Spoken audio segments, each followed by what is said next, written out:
வணக்கம். நான் வழக்கறிஞர் ஏழுமலை மாதவன். ஏன் தெரியுமா, அன்னைக்கு நீங்க போய் அந்த நேரத்துல போய் நீங்க அந்த வழக்கு கொடுக்க வேண்டிய அவசியம் என்ன வந்தது? அதையும் நான் சொல்லணும் இல்ல? ஏன் அன்னைக்கு போய் அந்த வழக்கை நீங்க உயர்நீதிமன்றத்துல பதிவு பண்ணீங்க தெரியுமா? அன்னைக்கு தான் அண்ணன் செந்தமன் சீமான் தமிழ்நாட்டில் இங்க நடந்து கொண்டு இருக்கிற அண்ணா பல்கலைக்கழகத்துல நடைபெற்ற அந்த மாணவிக்கு ஏற்பட்ட அந்த துயர செய்தியை எதிர்த்து வள்ளுவர் கோட்டத்துல போராட்டம் நடத்துறார். அந்த போராட்டத்தை மக்களிடமிருந்து திசை திருப்ப வேண்டும். சீமான் போராடிவிட்டால் தமிழ்நாடு முழுக்க இது மிகப்பெரிய எழுச்சியாக தொடங்கும் அப்படின்றத நீங்க மனசுல வச்சுக்கிட்டு அந்த நிகழ்ச்சிக்கு அரசு ரீதியா அவங்களுக்கு அனுமதியும் கொடுக்காம தடை செஞ்சு எத்தனை போய் சிறைப்படுத்தினீங்க, கைது பண்ணி அடைச்சி வச்சிருந்தீங்க. அந்த விஷயத்தெல்லாம் நீங்க அன்னைக்கு தமிழ்நாடு முழுக்க நீங்க அன்னைக்கு எங்களை போராட விட்டு இருந்தா கூட அன்னைக்கு 2 மணி நேரத்தில் நாங்கள் வீட்டுக்கு போராடி போயிருப்போம். ஒவ்வொரு குறிப்பிட்ட சதவீத மக்கள் தான் தெரிஞ்சிருக்கான். ஆனா தமிழ்நாடு முழுக்க அன்னைக்கு பேசு பொருளை ஆக்கினது வேற யாரும் இல்லை, ஐயா நீங்க தான். இந்தியா, ஆமா, தமிழ்நாடு மட்டும் இல்ல, இந்தியா முழுக்க அந்த செய்தி போச்சு. இந்தியா மட்டும் இல்லாத உலகம் முழுக்க அந்த செய்தி போச்சு. எந்த ஒரு நிகழ்வுக்கும் இங்க ஏற்பட்ட துயரத்துக்கும் வடநாட்டுல என்னைக்குமே யாரும் போராடினதே இல்லை. வடநாட்டில் நடந்தா தமிழ்நாட்டில் போராடி இருக்கிறோம். பல துயர செய்திகளுக்கு போராடி இருக்கிறோம். பல பெண்கள் பாதிக்கப்பட்ட, கல்கத்தாவில் பாதிக்கப்பட்ட பெண்ணுக்காகவும் போராடி இருக்கிறோம். டெல்லியில பாதிக்கப்பட்ட பெண்ணுக்காகவும் போராடி இருக்கிறோம். சிக்கிம்ல அங்கே வடநாட்டில் 2 பாரத மாதாவை நிர்வாணமாக கொண்டு வந்த நடக்க வச்சிருந்தாங்க, அதுக்கு நாங்கள் போராடி எல்லாம் வடநாட்டில் நடக்கிற எல்லா பெண் அவமதிக்கப்பட்டதுக்கும் போராடி இருக்கிறோம். ஆனா தமிழ்நாட்டில் பாதிக்கப்பட்ட பெண்களுக்காக என்னைக்கும் வடநாட்டில் போராடினதா நான் எனக்கு தெரிஞ்ச சரித்திரம் இல்லை. ஆனா முதல் முறையா நீங்க அண்ணன் செந்தமன் சீமான அன்னைக்கு பேச தடை பண்ணதால அது வடநாட்டு வரையும் எதிர்வலிச்சு டெல்லியில இன்னைக்கு போராடுறான். டெல்லியில இந்த அண்ணா பல்கலைக்கழகத்துல பாதிக்கப்பட்ட அந்த பெண்ணுக்கு நேர்ந்த கொடுமை இன்னைக்கு நாம் தமிழர் கட்சி வெளிக்கொணர்ந்ததால இது இந்தியா முழுக்க செய்தியா போனதால டெல்லியில போராடுறான். இப்படி இல்லாம நாம் திமுகவுக்கு அவப்பெயரை ஏற்படுத்தி கொடுப்பீங்க, அரசு அதிகாரிகளை, காவல்துறை அதிகாரிகளா இருந்து நீங்களை அவங்களை காப்பாத்துவீங்கன்னு பார்த்தா நீங்க சீமான எதிர்க்கிறன்ற போரியில திமுகவை நீங்களே அழிச்சிருவீங்க பழுதுங்களா ஐயா, எல்லாரும் காவல்துறை எல்லாம் சேர்ந்து. ஆமா ஆமா அதாவது ஆமா ஒன்றும் இல்லை, எங்களை கைது பண்ணி அன்னைக்கு அண்ணன் சீமானை கைது பண்ணாங்க, நான் எங்களையும் கைது பண்ணாங்க. கொண்டு போய் நேரு ஸ்டேடியம் பக்கத்தில் இருக்கிற கண்ணப்பர் திடலில் அடைச்சி வச்சுருந்தாங்க. எங்களுக்கு உள்ள மேலே ஒரு அறை ஒதுக்கி அந்த அறையில் எங்களுக்கு பாதுகாப்பு உட்கார வச்சுருந்தாங்க. அங்கே எல்லாரும் எவ்வளோ பேர் இருக்கிறீங்க, எல்லாம் உங்கள் பேரெல்லாம் கொடுங்கன்னு எல்லாரும் பதிவு பண்ணாங்க. நாங்களும் எல்லார் பேரும் யார் யார் வந்திருக்கிறோமோ கைதானமோ எல்லார் பேரையும் கொடுத்து பதிவு பண்ணோம். காலையிலேருந்து யாரும் எதுவும் சாப்பிடல, எதுவும் செய்யல. இவங்க மதியம் 2 மணிக்கு தான் உணவு கொடுப்பாங்க. இடையில எந்த இதுவும் கிடையாது. ஏதாவது கொடுக்கணுமா இல்லையா, நாங்கள் ஒரு பொருளை வாங்குறதுக்கு நாங்கள் அனுமதி கேட்டோட வெளியிருந்து எந்த ஒரு உணவுப் பொருள்களும் உங்களுக்கு வாங்கி கொள்ள உங்களுக்கு அனுமதி இல்லை, வாங்கி கொடுப்பதற்கு உங்களுக்கு அனுமதி இல்லைன்னு திட்டவட்டமா இன்னைக்கு அவ்வளவு கடுமையா எங்களை உள்ள வச்சு டார்ச்சர் பண்ணாங்க. அதன் பிறகு 2 மணிக்கு 2:30 மணிக்கு தான் ஒரு உணவு கொடுத்தாங்க. அந்த உணவு அது என்ன உணவுன்னு தெரியல. எல்லாரும் சொன்னாங்க, சில பேர் அது சாம்பார் சாதம்னாங்க, சில பேர் தக்காளி சாதம்னாங்க. நானும் சாப்பிட்டேன். அது என்ன உணவுன்னே தெரியல. அது ஒரு உணவு, சுவையில்லாத ஒரு உணவு, அதுக்கு பேரே சொல்ல முடியாத ஒரு உணவு கொடுத்தாங்க. ஆனால் நாம் தமிழர் கட்சிக்காரங்க சாப்பிட்றதுக்காக இல்லைன்றது அன்னைக்கு நிரூபிச்சாங்க. நீங்க எங்களுக்கு எது கொடுத்தாலும் கொடுக்கலனாலும் நீங்க இங்க விட்டா நாங்க இங்க கொஞ்ச நேரம் போராடி இருப்பானா, ஒரு நாள் முழுக்க நாங்க அது உள்ள அந்த எங்களை அடைச்சி வச்சல போராட்டமா நாங்க முழுக்க மிகப்பெரிய போராட்டமாக நாங்க முன்னெடுத்தோம். அந்த செய்தி அந்த செந்தமிழன் சீமான் அந்த தொண்டர்கள் மத்தியில பேசின செய்தி அனைத்தும் இன்னைக்கு வெளி உலகத்துக்கு மிக தெளிவாக இந்த பல்கலைக்கழகத்தில் நடந்த அநியாயங்கள், அட்டூழியங்கள், இதுல நடக்கின்ற பின்னாடி இருக்கின்ற அரசியல், திமுக பிரபலங்களின் செய்கிற தவறுகள், அதுக்கு காவல்துறை இருந்த உடந்தையாக இருந்த செய்திகள் எல்லாம் அந்த செந்தமிழன் சீமான் அவர்கள் தெளிவாக பதிவு பண்ணியிருக்கிறார் அன்னைக்கு.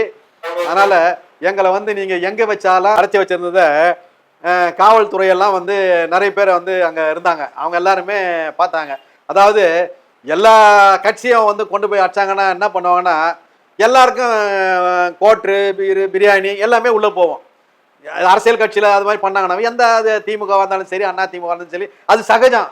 எல்லாமே உள்ள போவோம், எல்லாம் ஃபுல்லா குடிப்பான், ஃபுல்லா வந்து பிரியாணி சாப்பிடுவான். ஆமா, அது அதிகார வர்க்கம் எல்லாம் போவோம், எல்லாம் சாப்பிடுவாங்க. உள்ளவே வந்து சீட் ஆடுவாங்க, சீட்டுலாம் வரும், சீட் ஆடுவாங்க, குத்தாட்டம் போடுவாங்க. இந்த மாதிரி நிகழ்ச்சிகள்லாம் வந்து கடைச்சி வச்சாங்கன்னா நடக்கும். ஆனா நாம் தமிழர் கட்சியோட பிள்ளைகள் அங்க அடைச்சி வச்சிருந்த அந்த இடத்துல நடந்ததெல்லாம் காவல்துறைக்கே வந்து ஒரு மிகப்பெரிய அதிசயம். என்னடா இது, எல்லாரும் வந்தா இங்க எல்லாம் எது சாப்பிடணும்னு நினைப்பான், எல்லாம் இது செய்யணும்னு நினைப்பான், ஏதாவது ஆடணும்னு நினைப்பான், ஏதாவது பாடணும்னு நினைப்பான், இல்ல துண்டை போட்டு நல்லா தூங்கணும்னு நினைப்பான். ஆனா எதுவுமே இல்லாம அது உள்ளவே பல அரசியல் நிகழ்வுகளை உள்ள எடுத்தாங்க. அவங்களுக்குள்ள கலந்தாய்வுகள் நடந்தது, கட்சியோட வளர்ச்சி திட்டங்களை பத்தி கலந்தாய்வு நடந்தது. கட்சியை ஏன் நம்மை அடைத்து வைத்திருக்கல அதுக்கான காரணங்களை பத்தி ஒவ்வொருத்தரையும் அன்னைக்கு வந்து பெண்கள், குறிப்பா மகளிர், அவங்க கருத்துக்களை மிக தெளிவா எழுந்து நின்று ஒவ்வொருத்தரா பதிவு பண்ணாங்க. கிட்டத்தட்ட 4-5 மணி நேரம் மகளிர் மட்டுமே வந்து தன்னுடைய கருத்துக்களை மிக தெளிவாக, வேற எந்த கட்சியும் எந்த மகளிரும் போய் அந்த மாதிரிலாம் பேச மாட்டாங்க, கருத்தை பதிவு பண்ண மாட்டாங்க. அவங்களுக்கு என்ன நடந்ததுன்னு கூட முக்கியமா அது சொல்ல தெரியாது. ஆனா நாம் தமிழர் கட்சி மகளிர் அனைவரும் அந்த செய்திகளை அன்னைக்கு தெளிவா பதிவு பண்ணாங்க, கருத்துக்களை.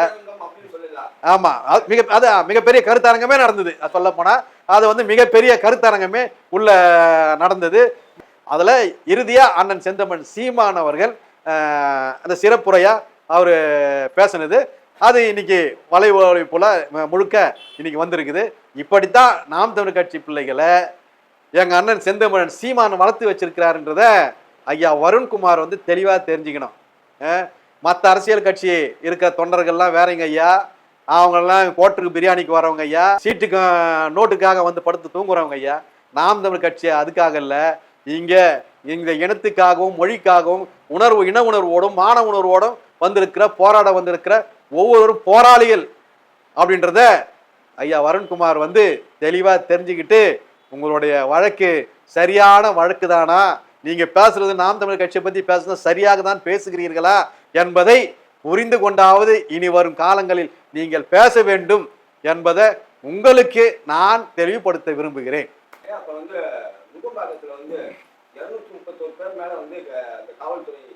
ஆமா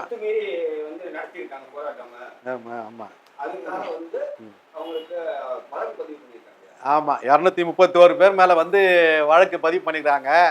போராட்டம் நடத்தினா இப்ப இதுதான் மிகப்பெரிய கொடுமை. என்னன்னா போராட்டம் நடத்தினதா வந்து வழக்கு பதிவு பண்ணியிருக்கிறாங்க. அங்க நடந்தது என்னன்னா, அங்க காலையில நாங்க எல்லாம் போறதுக்கு முன்னாடியே, அதாவது போராட்டம் தொடங்குறதுக்கு வருகின்ற போராட்டக்காரர்கள் வருகிறதுக்கு முன்னாடியே எப்படி பார்த்தாலும் அன்னைக்கு ஒரு 1000 காவல்துறை அங்க இருப்பாங்கன்னு நினைக்கிறேன். அந்த வள்ளூர் கோட்டத்தை சுத்தி எந்த சந்து திரும்பினாலும் police bus, police van, police jeep, police car, இதுதான் அங்க முழுக்க இருந்தது. முழுக்க காவல்துறை நிறைந்திருந்த அங்க இருக்கிற பொதுமக்களே ஆச்சரியமா பார்த்துருப்பாங்க.